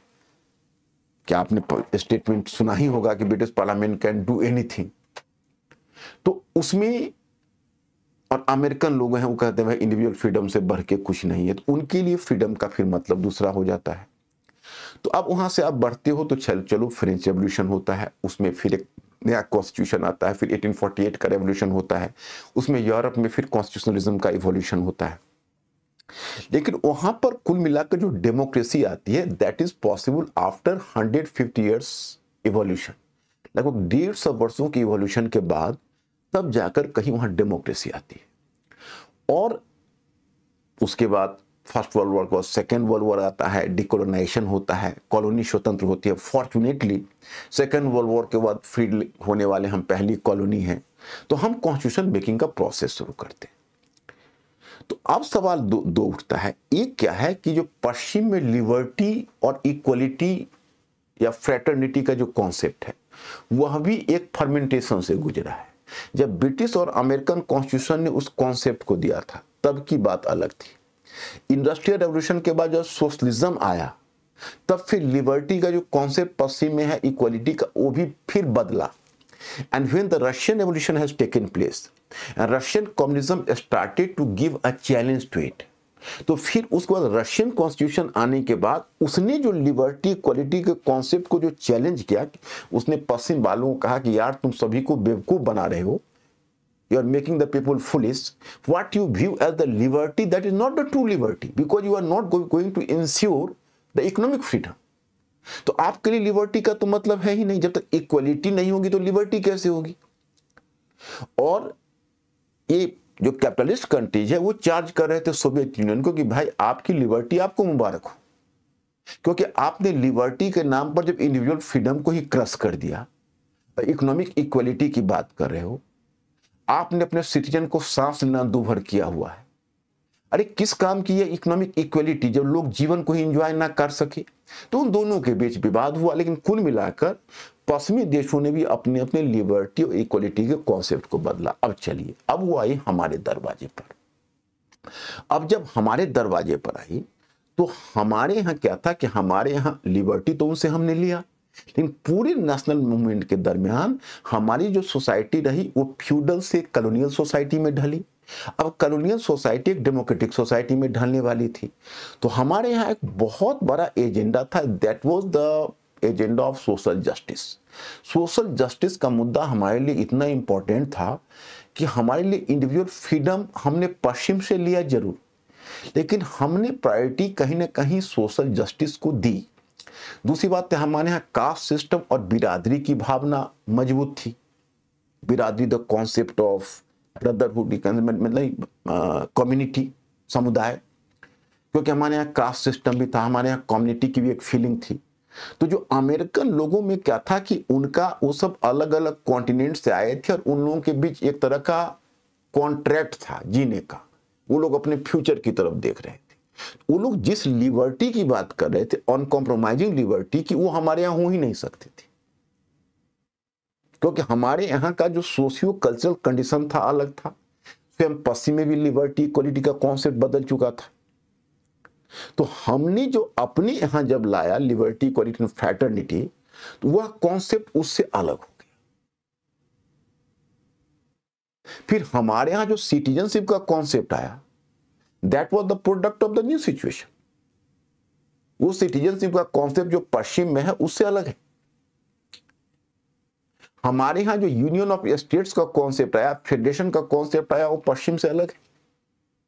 तो मैंने कहा कि भाई देखिए, हम पहले वर्ल्ड कॉन्स्टिट्यूशनलिज्म से आएंगे, फिर हम प्रीएम्बल को, मतलब वर्ल्ड कॉन्स्टिट्यूशनलिज्म से आने के बाद फिर इंडियन कॉन्स्टिट्यूशन मेकिंग देखेंगे। कॉन्स्टिट्यूशन मेकिंग के दरमियान जो महत्वपूर्ण मुद्दे उठे उससे हमारे स्टूडेंट्स वाकिफ होने चाहिए। फिर हमारा कॉन्स्टिट्यूशन बनकर तैयार हुआ, हमने उसको एडॉप्ट और इनएक्ट इन्फोर्स किया। उसके बाद फिर हमने प्रीएम्बल को लिया। तो प्रीएम्बल में हमने, हमारा प्रीएम्बल क्या है, तो हमारा basic ideals of the constitution है। तो ये बेसिक आइडियल्स ऑफ कॉन्स्टिट्यूशन कौन इंश्योर करेगा, तो यूनियन ऑफ स्टेट्स इंश्योर करेगा। तो हमारा आर्टिकल 1 से लेके 4 तक वही यूनियन ऑफ स्टेट्स है। फिर उसके बाद हमें किसके लिए इंश्योर करेगा, तो सिटीजन के लिए। तो कौन सिटीजन है, कौन नेशनल है, कौन फॉरेन नेशनल है। अब जो जो सिटीजन हमारे हैं और जो फॉरेन नेशनल हैं उनके लिए हमने कुछ फंडामेंटल राइट्स इंश्योर किए हैं, लेकिन फंडामेंटल राइट्स इंश्योर किए हैं लेकिन हम उस फ्रीडम से संतुष्ट नहीं हैं।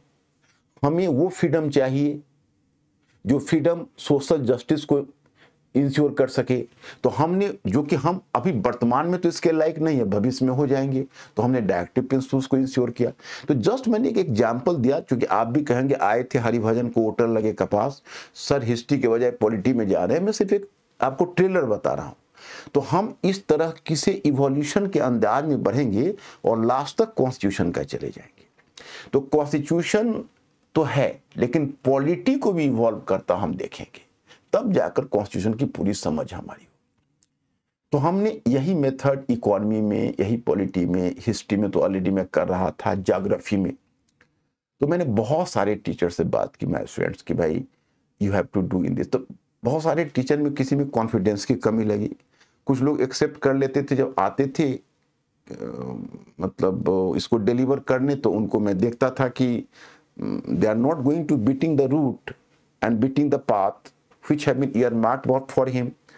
So it was slightly frustrating for me. तो एक समय हुआ कि जैसे राजा जनक को ऐसा लगा कि तजहु आस निज निज गिरे जाऊं, लिखा न विधि वैदेह विवाह। तो मुझे लगा कि शायद मैं हिस्ट्री में जो मेथड लेकर आया वो मेथड मेरे साथ ही चला जाएगा और बाकी ह्यूमैनिटीज के बच्चे से लाभान्वित नहीं हो पाएंगे। So it is for that fear then I have started to talk to a lot of teachers। लेकिन संयोग से हमारी जो टीम बनी उसमें सब अच्छे टीचर मिल गए मुझे। और सबसे बड़ी बात है कि मैं टीचर में कोई ऐसा नहीं चाहिए था, मैंने इस बात की प्रायोरिटी नहीं दी कि भाई किसको कितने वर्ष की टीचिंग है, दैट हार्डली मैटर्स। आप कहेंगे भाई हमारी टीचिंग काफ़ी वर्षों की है, तो ये वर्ष निर्धारित नहीं किया इस टीचिंग को। ये टीचिंग हम जब से पढ़ा रहे थे तो हमें पोटेंशियलिटी यही थी और हमने मेथड यही अपनाया। हाँ, ये ठीक है, समय के साथ हमने ज़्यादा पढ़ा तो नॉलेज ज़्यादा गेन किया, लेकिन जितना नॉलेज हम गेन करते हैं we are not going to carry all the knowledge to the students, क्योंकि उनको ज़रूरत ही नहीं और ना हमको वहाँ तक उनको पहुँचाना है। तो मतलब ये है कि हमारी जो टीम ऑफ टीचर्स थे वो बहुत इंथुजियास्टिक हैं। और सबसे हमारे लिए सुखद बात ये हुई कि हमारे मेथड सुन के वो स्वयं एक्साइटेड हुए और वो कहने लगे कि भाई हमें भी उसी चीज़ की तलाश थी कि मैं भी इस बीटन पाथ को लेके नहीं चलना चाहता, we have to experiment something.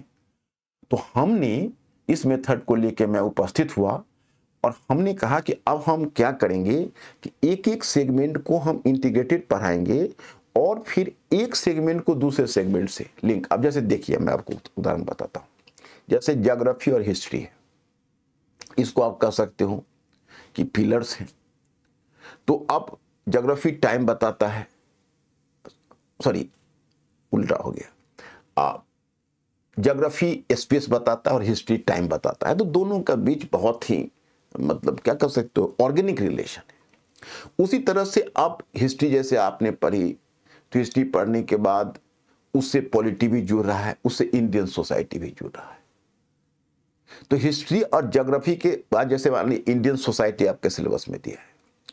अब गौर करके देखिए सिलेबस 2 में आपको दिया है सोशल जस्टिस, लेकिन जब लोग पढ़ाने आते हैं तो इंडियन सोसाइटी और सोशल जस्टिस साथ पढ़ा देते हैं। अब उसमें दिक्कत क्या है कि आपका जो सोशल जस्टिस का पार्ट है, तो सोशल जस्टिस का part here I have to discuss with you कि वह गवर्नेंस के साथ मैच करता है और जो इंडियन सोसाइटी का पार्ट है वो कॉन्टेम्पररी हिस्ट्री के साथ मैच करता है। मैं आपको क्वेश्चन दिखाता हूं।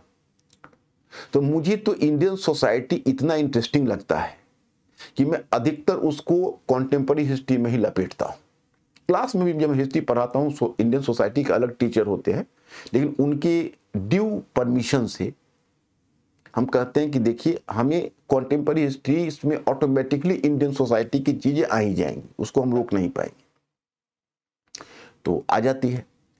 तो चलिए, तो उससे क्या होता है कि अब गवर्नेंस है, तो गवर्नेंस में गवर्नमेंट मेजर्स है। गवर्नमेंट एक मतलब गवर्नेंस का मतलब है कि प्रशासन की दक्षता और चुस्ती को बढ़ाने के लिए, या प्रशासन में आप कह सकते हो आपका कॉन्स्टिट्यूशन है और पॉलिटी उसके आउटकम को बढ़ाने के लिए आप गवर्नेंस का इस्तेमाल करते हो। उसी तरह से आपका जो सोसाइटी है उसके अपलिफ्टमेंट के लिए, अब मान लीजिए सोसाइटी है, तो इंडियन सोसाइटी में आप सोसाइटी का इवोल्यूशन देखते हो, आप देखते हो कैसे आपकी सोसाइटी चेंज कर रही है।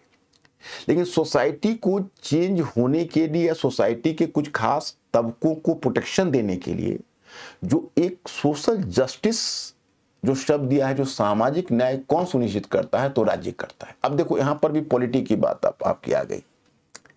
अब पश्चिम में जो स्टेट का रोल है, जैसे अब अमेरिका में आप स्टेट कहिए या इंडिया में आप स्टेट कहिए, both are having the different perception. अब देखिए पश्चिम में स्टेट को स्वतंत्रता का शत्रु माना जाता है। It was suppose to be a coercive power which is going to crush the freedom, individual freedom। और हमारे यहाँ स्टेट का रोल है कि स्टेट ही फ्रीडम को इनेबल करता है, क्योंकि स्टेट बहुत आवश्यक है उस फ्रीडम को इनेबल करने के लिए। तो यहाँ पर स्टेट का रोल बदल जाता है। तो आपका जो गवर्नेंस है वहां पर भी आप देख रहे हैं कि स्टेट का और प्राइवेट सेक्टर का रोल है, और जो सोशल जस्टिस है उसमें स्टेट का रोल है। लेकिन स्टेट के साथ प्राइवेट, अब तो आप जानते हैं कि अब एनजीओ और इस तरह के सिविल सोसाइटीज है वो बहुत सारा वर्क कर रहे हैं, गवर्नेंस में भी कर रहे हैं और सोशल जस्टिस में भी कर रहे हैं। तो ये टॉपिक आपको वहां से जुड़ता है। तो हमारे टीचर जब जो आपके पॉलिटी और गवर्नेंस पढ़ा देंगे, तो पढ़ाने के बाद तब हमने जो इंडियन सोसाइटी के हमारे जो टीचर होंगे वो दो पार्ट पे आपको लेंगे, एक इंडियन सोसाइटी का पार्ट और दूसरा गवर्नेंस का पार्ट। और हमने जो नोट्स बनाए हैं, सॉरी, इंडियन सोसाइटी का पार्ट और सोशल जस्टिस का पार्ट, और हमने जो नोट्स अपने डिजाइन करवाए हैं वो इस तरह से डिजाइन करवाए हैं जिसमें गवर्नेंस के साथ आपका सोशल जस्टिस लग के आ रहा है एक पार्ट, और आपका इंडियन सोसाइटी का एक अलग बुकलेट बन रहा है। मतलब दोनों बुकलेट को हमने अलग अलग रखा है ताकि स्टूडेंट्स इन दोनों के फर्क को समझ सके। तो ये तो हुआ हमारा स्कीम। तो हमारे स्कीम को तो आप समझ चुके होंगे। अब मैंने एक बात सोची कि whenever you have to teach the students now and most of the students, अब देखिए स्टूडेंट्स का क्लास में जो कैटेगरी होती है नॉर्मली मैं देखता हूँ, तो all there is no scope for a level playing field. कभी भी सिविल सर्विसेज के क्लासेस में एक लेवल प्लेइंग फील्ड नहीं हो सकता, क्योंकि स्टूडेंट्स की एजुकेशन का और तैयारी का भी अलग अलग स्तर होता है। अब कई स्टूडेंट्स हैं जो क्लास 12 करने के बाद आ जाते हैं, कई है जो ग्रेजुएशन कर रहे होते हैं और आ जाते हैं, कई स्टूडेंट्स हैं जो ग्रेजुएशन करने के बाद आ जाते हैं। खैर, you are coming sooner, that is better. अब हमें क्या ध्यान रखना पड़ा कि हमने सोचा कि देखिए अब जो स्टूडेंट्स आते हैं उसमें मैंने बहुत लोगों को देखा कि भाई एनसीईआरटी कोर्स चलाते हैं। चलिए एनसीईआरटी कोर्स चलाते हैं, उसमें कोई बुराई नहीं है, लेकिन एनसीईआरटी कोर्स के नाम पर जो परोसा जाता है वो उस पर मुझे आपत्ति है। I am having a strong sense of objection to it. क्योंकि देखिए आपकी जो एनसीईआरटी है वो एनसीईआरटी बुक का मकसद ही है जो आपका एनसीएफ 2005 के आधार पर है, और एनसीएफ 2005 में जो एनसीईआरटी की बुक है उस एनसीईआरटी की बुक में कहा गया है कि भाई हमारा उद्देश्य है आप में रटने की प्रवृत्ति को कम करके सोचने की प्रवृत्ति को बढ़ाना। Our objective is to discourage the rote learning and to encourage the, you can say, creative thinking in students. And we are just inclined to dismantle the different disciplinary walls, माने walls of different disciplines in the subjects। मतलब जैसे अब ये history है, ये geography है, ये economy है, पॉलिटी है, इसका जो डिफरेंट डिसिप्लिन्स का जो वॉल है वो उसको कहते हैं हिंदी में अंतर अनुशासनात्मक। So you are supposed to take an interdisciplinary approach, interdisciplinary in that sense कि now you have to not to confine yourself within the boundary of a particular discipline। तो ये हमारा उद्देश्य होता है। लेकिन जब इसका इम्प्लीमेंटेशन होता है तो वहां पर एनसीईआरटी क्लास के नाम पर क्या करते हैं, या तो वन लीनियर या बुलेट पॉइंट्स में पूरी एनसीईआरटी को उतार कर दे देते, कहते बच्चों इसी को पढ़िए। वो तो बहुत ही अपकार है स्टूडेंट्स के साथ, क्योंकि इस तरह से हम अगर बुलेट पॉइंट में एनसीईआरटी को पढ़ते हैं या प्रिसाइजली पढ़ते हैं, एनसीईआरटी का मतलब है बच्चों को सोचवाना, to make him a thinking creature, and that is the first stage. तो इन बातों को ध्यान में रखकर हमने सबसे पहले बेसिक फाउंडेशन क्लास लाया। हमने कहा कि देखिए 3 स्टेज में हमारे स्टूडेंट्स की तैयारी होगी। एक स्टेज की तैयारी है that is called basic foundation. Basic foundation में हमें जितने भी सब्जेक्ट हैं उन सारे सब्जेक्ट्स का, जैसे हमने अलग अलग बुकलेट बनवाया, जो मेरे इंस्टीट्यूट पर कभी आके ऑफिस में आप देखिए कितना उम्दा, कितना बेहतर क्वालिटी का booklet, English Hindi. My centre for English is being run in Karol Bagh in Hindi at Mukherjee Nagar. और हम इसमें सबका अलग अलग बुकलेट बनवाया। बुकलेट उसी लाइन पर बना कि एक टॉपिक को हम दूसरे टॉपिक से जोड़े, और फिर एक बुकलेट एक लास्ट में ऐसा बनेगा कि जैसे ज्योग्राफी का बुकलेट है, तो आई हैव जस्ट, इसमें भी मुझे बड़ी मगजमारी करनी पड़ी, बहुत सारे उसकी तो मैंने लिस्टिंग जो टॉपिक से की इस तरह से की एक इंटरकनेक्टिविटी बनी रहे, और फिर किस बुकलेट से किसका लिंक बन रहा है वो भी ध्यान में रखना है। जैसे अब मान लीजिए ज्योग्राफी में आप क्रॉप पैटर्न पढ़ा रहे हैं और आप इकोनॉमी भी क्रॉप पैटर्न में हो, तो ज्योग्राफी में जहां आप फिजिकल ज्योग्राफी में जहां क्रॉप पैटर्न और सॉइल क्वालिटी पर जाते हो, तो वहां पर वो मेंशन रहेगा कि इसके यहीं से जोड़कर आप इकोनॉमी में भी पढ़ें, और इकोनॉमी में जो आप एग्रीकल्चर सेगमेंट पढ़ते हो उसको ज्योग्राफी सेगमेंट से जोड़ के देखिए। और यही मैंने हर जगह कहा है। जैसे अब ज्योग्राफी है तो ज्योग्राफी में जहां जुड़ रहा है जियोपॉलिटिक्स, वहां पर लिंक कर दिया, और जहां पर जियोपॉलिटिक्स वहां पर शो किया है उसको इंटरनेशनल रिलेशन में हमने वही इंडिकेट करवा दिया है बुकलेट में कि इंटरनेशनल रिलेशन में इससे इसका लिंक बनता है। मैंने स्टूडेंट्स में को एक दिमाग में आए कि भाई ये सब्जेक्ट अलग नहीं है, all are going to be connected to each other. ये यूपीएससी के फील्ड में एक नया इनोवेशन है, और यही आज की यूपीएससी की जरूरत है। जब 2013 में जब सिलेबस चेंज हुआ था तभी से मेरा मन अकुला रहा था कि कुछ इनोवेशन होना चाहिए, लेकिन नहीं। सिलेबस चेंज हुआ, क्वांटिटी ऑफ टीचिंग बढ़ गई। जहां लोग पहले किसी सब्जेक्ट में 30 क्लासेस देते थे वहां पर 40-45 क्लासेस देने लगे, और मटेरियल का वजन बढ़ गया, उसका वो बल्कि हो गई, डेटा बढ़ गए, लेकिन उन सब के साथ नहीं बदला वो है पढ़ाने और पढ़ने का पैटर्न। और बच्चों के ऊपर फैक्ट्स का वजन बढ़ने लगा, इंफॉर्मेशन का वजन बढ़ने लगा, and the students were just crying कि प्लीज अनलोड अस, अब मुझे लोड कम करो।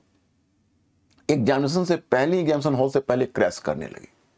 और आजकल के स्टूडेंट्स में आप देखेंगे ये एक बहुत बड़ा प्रॉब्लम आ गया, ये ज़्यादा डेटा, ज़्यादा प्रेशर के कारण, और वह प्रेशर है जो बहुत फैक्चुअल और इंफॉर्मेशन बेस्ड पढ़ाई के कारण बहुत सारे स्टूडेंट्स को प्रॉब्लम होने लगा। तो ये स्थिति को हमने 2013 से वॉच किया, और अंत में उसका हम सल्यूशन लेकर आए, और किसी ने किसी को तो लाना ही था। तो हम इसी मुहिम पर हम आगे बढ़े। We have to move forward now, and we have taken a forward step. अब हमने फॉरवर्ड स्टेप ले लिया है, ये कभी पीछे नहीं जाएगा, ये आगे बढ़ता जाएगा, और हम आगामी 3 to 4 बैचेज में ये प्रूव कर देंगे कि जो मेथड है, अभी जो एग्जिस्टिंग मेथड है, वो method are not relevant for UPSC examination. Method को चेंज करना होगा। अगर मेथड को नहीं चेंज करेंगे तो स्टूडेंट्स को कोचिंग का फायदा नहीं होगा।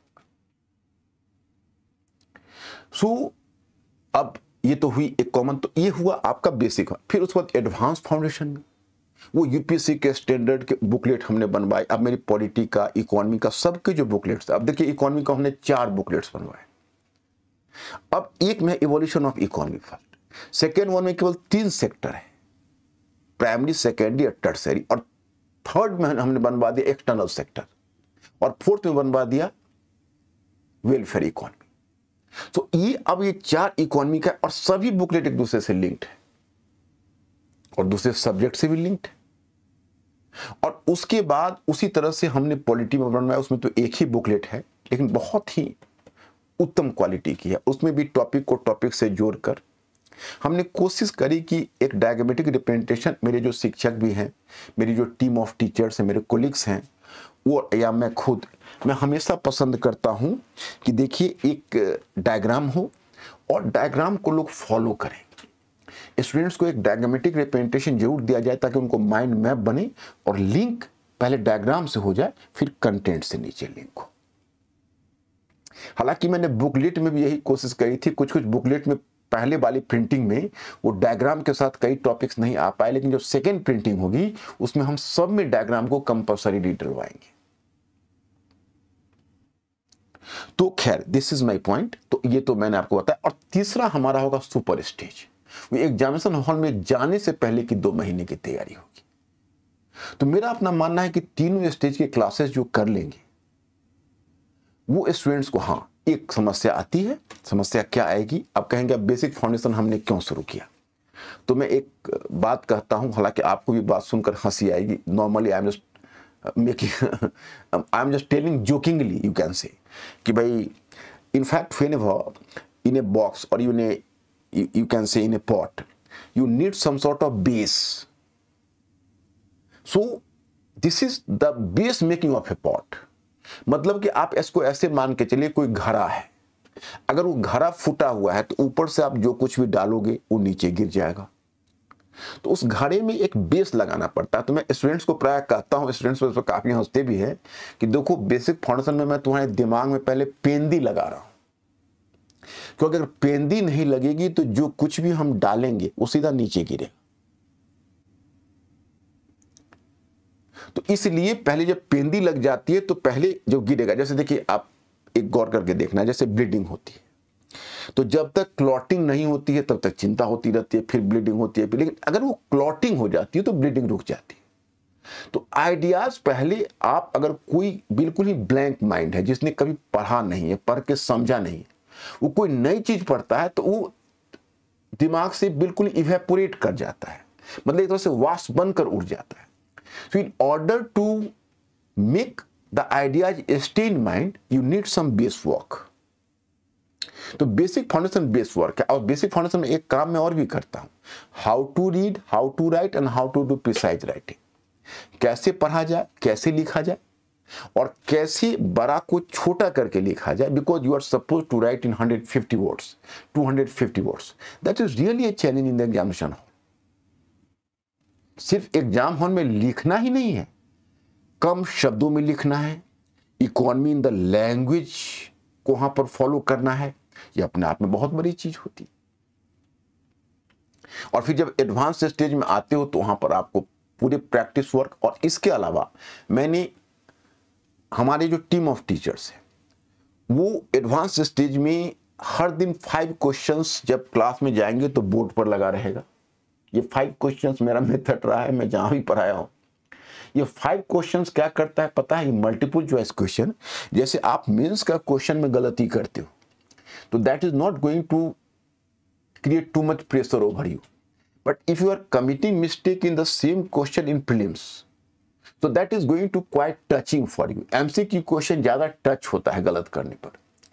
तो अगर 5 क्वेश्चंस आपने किया, आपके बाकी सहपाठी ने किया, your colleagues, and you come to realize that you have simply, you can say, done the 3 questions out of 5 correctly, and one of your colleagues have just performed better than you through, you can say, doing the 5 out of 5 questions.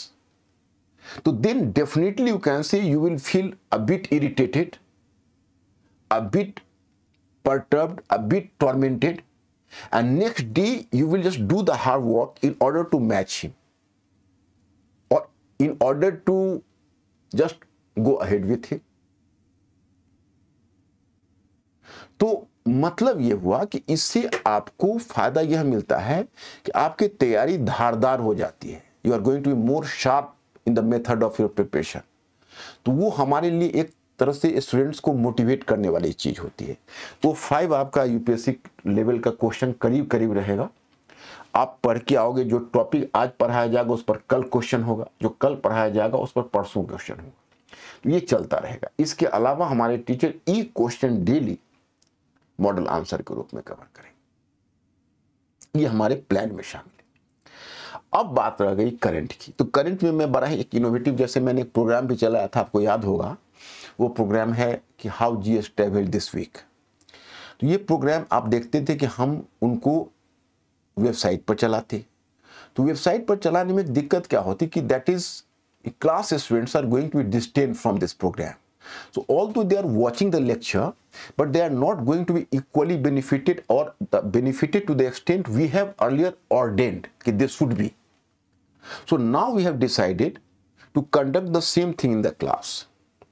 उसमें एक मैं तो compulsory रहूँगा और मेरे साथ assistant teachers होंगे, जो मैंने ग्रुप ऑफ, मतलब ये जरूरी नहीं कि हमारे मतलब मेन जो टीम ऑफ टीचर्स हैं, क्योंकि मेन टीम ऑफ टीचर्स हो सकता है खाली ना रहें, तो वो तो अपना अपना, जैसे आप मान लीजिए कि सौरभ सर हैं तो वो अपना इकोलॉजी इन्वायरमेंट कराएंगे, तो अपना उसको कराने के साथ करंट पर तो उनकी पूरी निगाह होगी। आरपी सर है, they are also you can say very voracious reader, so are going through the so many newspapers. Lodha sir, they are also in contact with newspapers.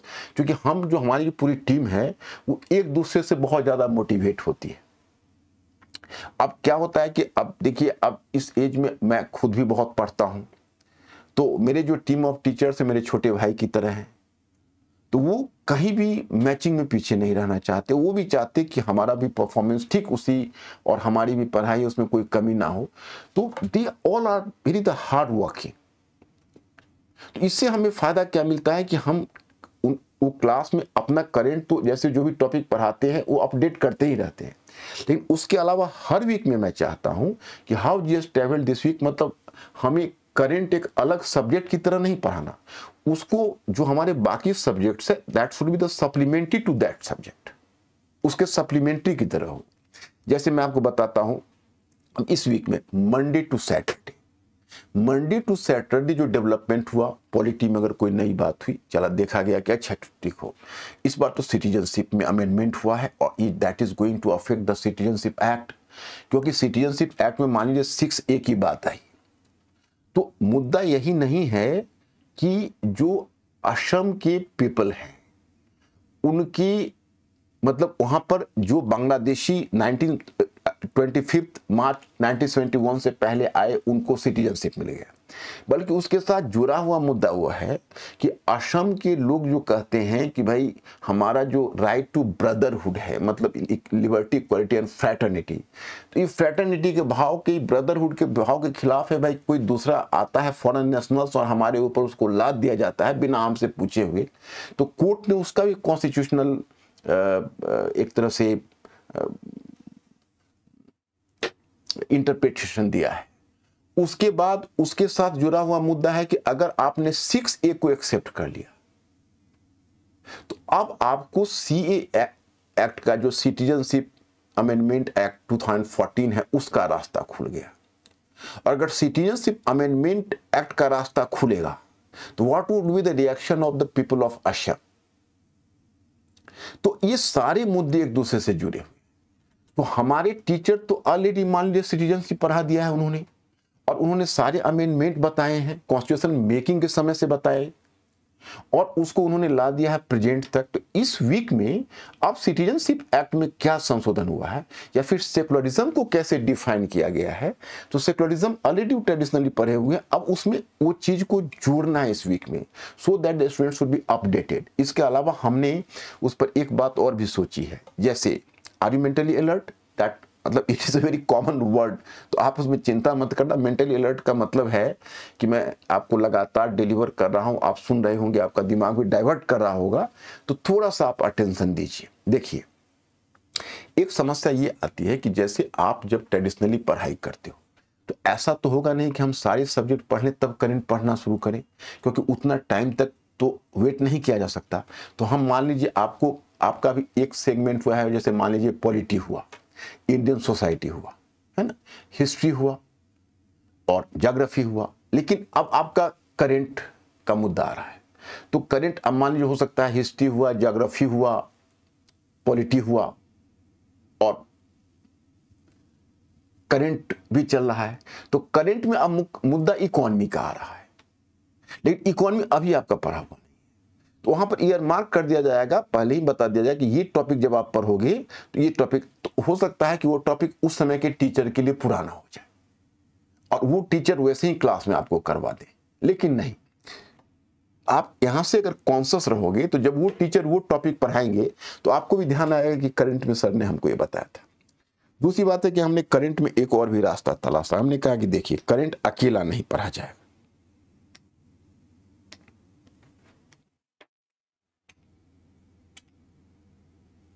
जैसे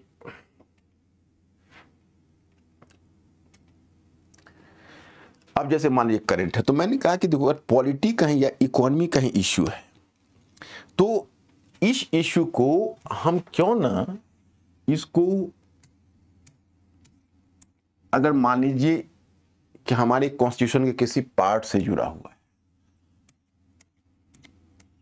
जैसे कोई पार्ट से जुड़ा हुआ है, तो अगर इस पार्ट से जुड़ा हुआ है, तो क्या इकोनॉमी का कोई मुद्दा है इस पार्ट से जुड़ा हुआ है, इन पूरी पार्ट का एक स्ट्रक्चर बना के तब हम इस पार्ट पर लाए, क्योंकि इस पार्ट में जो चेंज हो रहा है हो सकता है उसका इस पार्ट पर भी इंपैक्ट पड़े, और हो सकता है उसका इस पार्ट पर भी इंपैक्ट पड़े, और हो सकता है इसका इस पार्ट पर भी इंपैक्ट पड़े।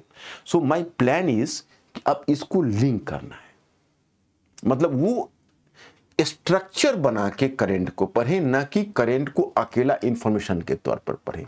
क्योंकि अब आप देखो, डेली आप न्यूज़पेपर देखते होगे, संपादकीय भी पढ़ते होगे, या हो सकता है संपादकीय भी नहीं पढ़ पाते होगे, या क्लास कहीं भी आप अटेंड करते होगे तो आपको करंट का क्लास होता होगा, लेकिन 1-2 वीक के बाद वो क्लास आप भूल जाते होगे, क्योंकि आखिर याद रखने का भी तो मोटिवेशन होना चाहिए। It is here my students, I am just going to inform you कि करंट हमारे लिए बहुत ही इंपॉर्टेंट होगा, और उसको how GS travel this week में, पॉलिटी में, इकोनॉमी में, टेक्नोलॉजी में, हर वीक में क्या डेवलपमेंट हुआ है, वो डेवलपमेंट को हम उसके साथ जोड़कर देखना चाहेंगे। So then that is going to be enlightened, and then you will be a thinking creature, and then gradually your course of preparation had to move from the gathering of information to, you can say, to the analysis. तो your approach would be more and more analytical in that situation. मतलब आपका जो approach है वो ज़्यादा से ज़्यादा आपका analytical होता जाए। तो मेरा विश्वास है कि आप लोग जरूर देखोगे और जरूर समझने का प्रयास करोगे, क्योंकि स्टडी एक नया पैराडाइम शिफ्टिंग अप्रोच लेकर आया है, और ये आपके फायदे के लिए है, आपको मैक्सिमम बेनिफिट हो, ये हमारा मोटो है। एक बार आप पूरे प्रोग्राम को देखकर उसको असेस करने की कोशिश करिए।